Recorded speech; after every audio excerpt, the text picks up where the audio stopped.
Kender du et tegnetosset barn, så skal de komme og tegne sammen med mig, for jeg elsker at tegne, og jeg gør det hver evig eneste dag herinde i mit tegnestudie. Og den 11. februar, der kommer jeg til Ikast Brande Bibliotek for at tegne med lige præcis dig. Så hvis du elsker at tegne, måske elsker dyr og elsker fantasi, så er det lige præcis stedet for dig, fordi vi skal nemlig tegne fantasifulde dyr.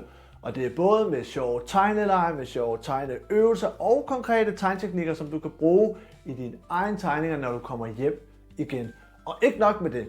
Hvis du er mellem 7 og 12 år, så kommer du bare og deltager. Men du må også tage din mor, eller din far, eller dine bedsteforældre med, for det er nemlig en familietegneworkshop. Og det bedste af det hele, det er, at det er gratis. Men du skal lige gå ind og tilmelde dig inde på Ikast Brandes Biblioteks hjemmeside, og så ses vi den 11. februar, og det er fra kl. 10 til kl. 14, og jeg glæder mig til at skulle tegne sammen med dig.